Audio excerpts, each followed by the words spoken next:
Feliz sábado para todos. Ya saludaron mucho. Gracias por los saludos de las manos. Gracias. Además de con quienes nos vemos regularmente en la iglesia, aquí, los que nacimos acá, hay caras que son casi necesarias verlas en la iglesia.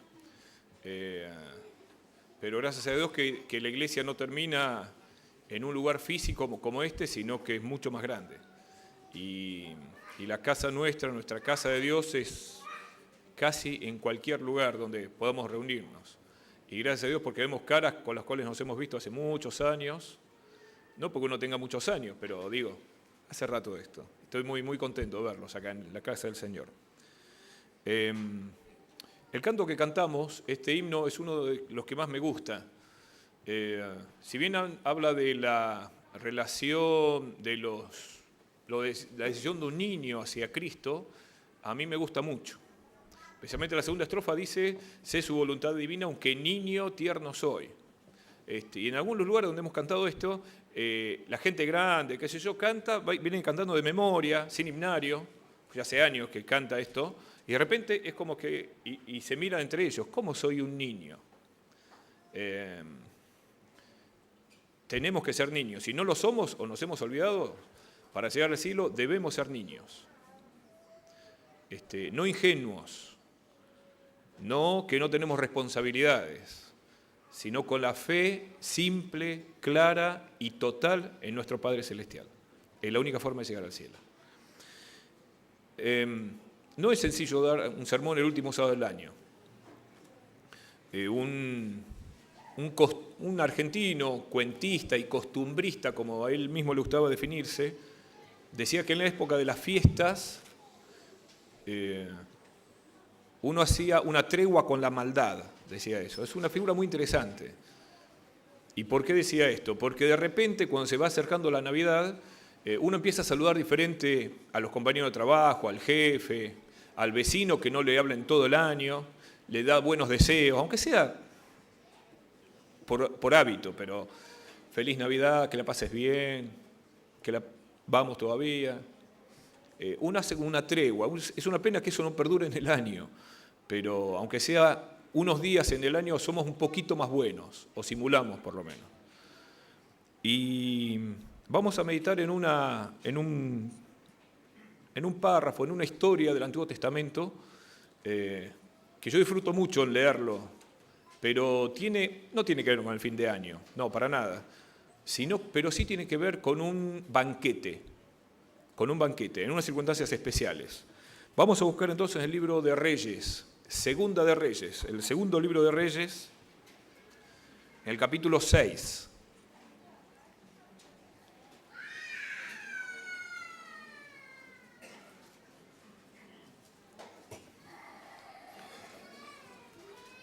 Segunda de Reyes, capítulo 6. El tener muchos niños y el futuro asegurado en la iglesia trae también algunos pequeños problemas sonoros, pero creo que no nos va a molestar en repasar esto. Segunda de Reyes, capítulo 6, vamos a leer a partir del versículo 8. Tenía el rey de Siria guerra contra Israel, y consultando con sus siervos dijo: en tal y tal lugar estará mi campamento. Y el varón de Dios envió a decir al rey de Israel: mira que no pases por tal lugar, porque los sirios van allí. Entonces el rey de Israel envió a aquel lugar que el varón de Dios había dicho, y así lo hizo una y otra vez con el fin de cuidarse. A ver, ¿en qué momento de la historia está ocurriendo esto? Eliseo era el siervo de Dios, por supuesto. El rey de Siria era Ben-Hadad II, un rey muy poderoso en la historia de los sirios. Casi todo el tiempo los sirios hostigaron y fueron enemigos del pueblo de Dios, salvo algunos pequeños periodos de que eso se detuvo, siempre fue un enemigo muy importante del pueblo de Dios. Joram era el rey de Israel, que él tenía su palacio en la ciudad de Samaria. ¿Y qué pasaba? Si bien estaban en guerra, no se movía grandes ejércitos, salvo en algunas batallas, algunos momentos puntuales, sino que en realidad había pequeños movimientos de tropa para hacer emboscadas e ir debilitando al enemigo. Eso hacía que el desgaste de los que estaban atacando no sea tan grande. Eran pequeños movimientos, más difíciles para los espías que siempre había de interceptar. Habían pequeños movimientos para tratar de emboscar a pequeñas patrullas del ejército contrario. Ese era el plan de Ben-Hadad, del rey de Siria. ¿Qué pasaba? Cuando ellos decidían en su consejo hacer estos pequeños movimientos, mientras tanto en Samaria, Eliseo le avisaba al rey: ojo, no pases por tal lugar porque te van a emboscar. Y Joram decía: buenísimo. Y no pasaba. ¿Y esto pasó una vez? No, pasó varias veces, repetidas veces. Y ahora hay una pequeña crisis, que eso es lo que vamos a ver en el versículo 11. El corazón del rey de Siria se turbó por esto, por supuesto. Y llamando a sus siervos les dijo: ¿no me declararéis vosotros quién de los nuestros es del rey de Israel? ¿Quién es un espía entre ustedes? Entonces uno de los siervos dijo: no, rey señor mío, sino que el profeta Eliseo está en Israel, el cual declara al rey de Israel las palabras que tú hablas en tu cámara más secreta. La Biblia de Jerusalén dice lo que hablas en tu habitación. No hay lugar recóndito, escondido, donde Eliseo le avise al rey de Israel. No hay secretos. Dice, acá no hay un espía, somos todos leales. Bueno, había que poner una solución a ese problema entonces. ¿Cuál fue? Versículo 13. Y él dijo: id y mirad. Ahí había que hacer un trabajo de espía. ¿Dónde está para que yo envíe a prenderle? Le fue dicho: he aquí, él, Eliseo por supuesto, está en Dotán. Entonces envió el rey allá gente de a caballo y carros y un gran ejército, los cuales vinieron de noche y sitiaron la ciudad. Si había una persona tan importante para Israel que declaraba todos los secretos militares de Ben-Hadad, tendría que haber estado custodiado, seguramente, y eso es el razonamiento de Ben-Hadad. Y dice: vamos a mandar un gran ejército, pues seguramente este hombre está muy custodiado, lo cuidan mucho, lo preservan. Sin embargo, Dotán era un pequeño pueblito que estaba de paso, era de muy fácil acceder a Dotán. Había caminos muy grandes porque estaba de paso. Así que ahí fue el gran ejército de los sirios. Y de noche sitiaron la ciudad, rodearon la ciudad. Versículo 15. Y se levantó de mañana y salió el que servía al varón de Dios, y he aquí el ejército que tenía sitiada la ciudad con gente de a caballo y con carros. El siervo de Eliseo vio todo esto, sabía a qué venían, porque dijo, entonces su criado le dijo: ah, señor mío, ¿qué haremos? El criado sabía perfectamente que venían a buscarlo, a su amo, al que servía. Y la reacción de Eliseo es muy curiosa, es muy llamativa, pues ni siquiera seguramente se habrá estado lavando la cara, era de mañana, capaz que se estaba peinando, y le dijo estas palabras, versículo 16, no tengas miedo, porque más son los que están con nosotros que los que están con ellos. No es un versículo pequeño este, no es un versículo chiquito, no está de pasada nomás. Es un versículo muy pesado para nosotros en nuestra vida personal y espiritual con Dios. ¿Por qué digo esto? Versículo 17. Y oró Eliseo y dijo: te ruego, oh Jehová, que abras los ojos para que vea. ¿Qué, era ciego? ¿Era ciego el siervo de...? No, si había visto los carros. ¿Por qué pidió que vea? ¿Que hay dos dimensiones? ¿Qué cosas nos estamos perdiendo nosotros que no vemos? ¿Qué pasa que estamos sin ver las cosas? ¿Será que Dios nos está bendiciendo continuamente y nosotros seguimos pidiendo bendiciones? Porque no las vemos. ¿No será que habrá que pedir que Dios nos abra los ojos también? Quizá. Entonces Jehová abrió los ojos del criado y miró. Y he aquí que el monte estaba lleno de gentes de a caballo y de carros de fuego alrededor de Eliseo. Eliseo lo había visto, por eso no se preocupaba. Había cosas que el siervo de Eliseo no había visto. Por eso Eliseo estaba tranquilo. ¿Qué conjetura habrá sacado este siervo? Bueno, ya está terminado el asunto. Vienen los carros de fuego, destruyen al enemigo y se terminó el problema y Jehová gana por goleada. No fue ese el plan. Porque el versículo 18 dice, luego que los sirios descendieron a él, oró Eliseo a Jehová y le dijo, te ruego que hieras con ceguera a esta gente, al ejército. Y los hirió con ceguera conforme a la petición de Eliseo. Después dijo Eliseo, no es este el camino ni esta es la ciudad. Seguidme y yo os guiaré al hombre que buscáis. Y los guió a Samaria. Algunos comentaristas dicen que posiblemente el ejército sirio no quedó ciego totalmente, sino que más o menos perdió la sensibilidad, quedó en un estado de que no veía claramente. Porque si no, no podría haber trasladado más de una distancia importante. Eran 17 kilómetros de Dotán hasta Samaria. Haber conducido un ejército ciego era una tarea bastante compleja, pero sí, evidentemente, la visión de los sirios no era clara. Y necesitó que el mismo Eliseo, que ellos no sabían que era él, por supuesto, los guiara. Y todos, asustados por la condición en que estaban, siguieron a ese hombre que les hablaba. Dice, yo los llevo. 17 kilómetros es una distancia importante. Es quizá un día de camino, posiblemente. ¿Qué le habrá pasado por la cabeza a esos soldados mientras iban caminando? Primero, estaban muy aturdidos, no sabían bien dónde estaban. No sabían qué les iba a pasar. Eran soldados, eran guerreros. ¿Tenían miedo que alguien los matara? Por supuesto que sí.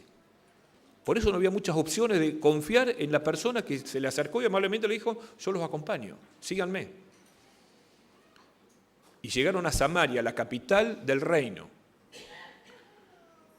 Y el versículo 20 dice, cuando llegaron a Samaria, dijo Eliseo, Jehová, abre los ojos de estos para que vean. Y Jehová abrió sus ojos y miraron y se hallaron en medio de Samaria. Dijeron, se terminó la suerte. Chau ejército. Porque Joram se le cayó un hilito acá de emoción. 21. Cuando el rey de Israel los vio, dijo Eliseo, los mataré, padre mío. Y sí, están cocinados, están en el medio ahí, todo rodeado, ya es un trámite. Él respondió, Eliseo dijo, no los mates. ¿Matarías tú a los que tomaste cautivo con tu espada y con tu arco? Había leyes que todavía existen en la guerra, que los cautivos, los prisioneros se los preservan. Y le dijo, vos si estás en una guerra y llevás cautivos, ¿después llegás y los matás? Es una ley implícita de la guerra. ¿Qué dijo Eliseo? ¿Qué había que hacer? Pon delante de ellos pan y agua para que coman y beban y vuelvan a sus señores. ¿Cómo? Hagan un banquete, que esa es la traducción de la Biblia de Jerusalén. Hagamos una fiesta con nuestros enemigos. Qué cosa tan extraña. Los sirios eran enemigos del pueblo de Israel. Habían matado muchos israelitas. Oprimían desde la frontera al ejército y a la gente. Era un problema los sirios. Y de repente se encontraron que una buena parte del ejército estaba en el medio de la ciudad, rodeado de enemigos, no podían hacer nada para defenderme. Era un momento preciso para dar una lección al rey de Siria para que se deje de molestar. Y segundo, para demostrarle que Jehová era más poderoso que sus dioses. Ese era el razonamiento. Sin embargo, Eliseo dijo, dales de comer, hagamos un banquete para ellos, que coman y que se vuelvan. Creo que más tarde que temprano todos hemos tenido en algún momento algún almuerzo, alguna cena, con gente que uno no se lleva muy bien o que está distanciado, o que simplemente no se ha hablado nunca. Ahora, si yo comparto una mesa, un banquete con la gente, tarde o temprano, y las circunstancias me llegan a empezar a hablar. Y después descubro que esa persona tiene cosas muy interesantes. Y después intercambiamos los celulares, buscame en Facebook que te acepto como contacto. ¿Tenés Twitter? Uy, pásamelo, dale, yo te paso. Tengo un video que bajé tal lado, te lo paso. Sí, dale, mándamelo. Es así. No se puede compartir un banquete con alguien sin conocerlo. ¿Qué habrán pensado los sirios comiendo con sus enemigos? Están locos estos. ¿Cómo van a atacar ustedes a la próxima vez que los manden a atacar a los israelitas? ¿Van a ir con todas las ganas? Hay una historia que se cuenta en la Primera Guerra Mundial, en una de esas trincheras en Suiza. En la Primera Guerra Mundial todavía la tecnología era bastante obsoleta en cuanto al desarrollo de las armas. El alcance de las armas, el alcance preciso, alcance con precisión de herir o matar al enemigo era muy corta. Por eso se usaba mucho el tiro a muy corta distancia. No había precisión, no había tecnología todavía. Se usaba más, inclusive las bayonetas y armas directas para atacar al enemigo. Por eso también se cavaban trincheras en las cuales los soldados pasaban mucho tiempo en trincheras. Y la trinchera del enemigo no estaba muy lejos, estaba al alcance de la vista. Y pasaban meses y meses. Y en una de esas trincheras estaba parte del ejército alemán y parte del ejército húngaro. Y pasaban los meses, y pasaban los meses, y pasaba el tiempo, y ellos se acostumbraron a verse uno enfrente de otro, nadie atacaba, no recibían las órdenes, hasta que uno de los dos bandos sacó una pelota de fútbol. Media pinchada, media gastada, empezaron a jugar. Y los del otro bando se empezaron a mirar entre ellos. Dejaron los fusiles y se empezaron a acercar. Hasta que jugaban un partido de fútbol entre todos. Y pasaron un rato buenísimo. Y se divirtieron y jugaron. Se entendían a media, algunas palabras en comunes, pero más o menos se entendían y se rieron a carcajadas. Hasta que el partido terminó la reunión y volvió cada uno a su trinchera. Pasaron unos pocos días y la orden fue de atacar, de avanzar y de atacar. ¿Cómo ustedes atacan a alguien con el cual jugaron a la pelota hace 2 días atrás? Dicen los historiadores que, curiosamente, las armas no funcionaron bien en esos momentos. Los disparos salían hacia los árboles, se atascaban las armas. Saben que este hecho cambió la forma de proyectar y de organizar una guerra. Se dieron cuenta que las trincheras no podían estar tanto tiempo los mismos soldados, que tenían que cambiar continuamente. ¿Por qué? Porque uno se hacía amigo del enemigo. ¿Cuántas veces hacemos tregua con la maldad? ¿Será que solamente en esta época del año? ¿Qué cambia a mí, qué cambia a un hijo de Dios que pueda empezar a acercarse? Jesús dijo, amad a vuestros enemigos. El que quiere al que me quiere, si yo quiero solamente el que me quiere, es fácil. Todo el mundo lo hace. ¿Qué me diferencia a mí como hijo de Dios? Que yo quiera al que no me quiere y al que desea mi mal. Eso es lo que estaba enseñando Eliseo con esta fiesta, con este banquete con sus enemigos.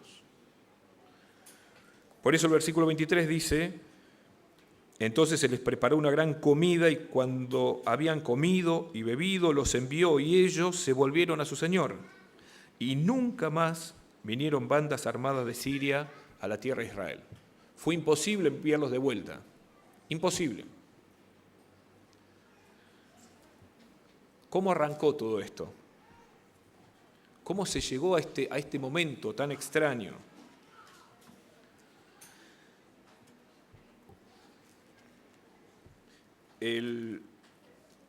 Vamos a buscar un versículo que ilustra un poquito, está en Proverbios,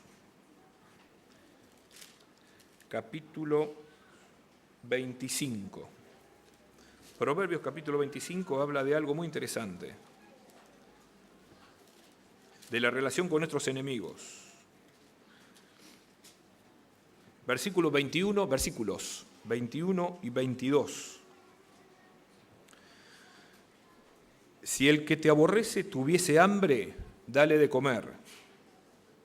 Y si tuviese sed, dale de beber agua. Porque ascuas amontonas sobre su cabeza y Jehová te lo pagará. Porque cenizas, porque brasas le pones arriba de la cabeza. Si fuese un porteño diría, le estás calentando la cabeza, literalmente. ¿Qué quiere decir esto? Y el enemigo no va a tener herramientas. Y Jehová te lo compensará. Porque ¿de quién es la venganza? Dice la Biblia. Mía es la venganza, dice Jehová. No te vengues, es mía la venganza. Hay algo que tenemos que hacer antes de que eso salga de nuestro corazón, tratar de invitar a otra persona, de que el banquete de fin de año tengamos a alguien con el cual yo no me llevo tan bien. Y es lo que leyó Francisco al empezar, está en Job 45, es un versículo muy cortito y muy bonito, vamos a leerlo. Job, versículo 42, capítulo 42, versículo 5.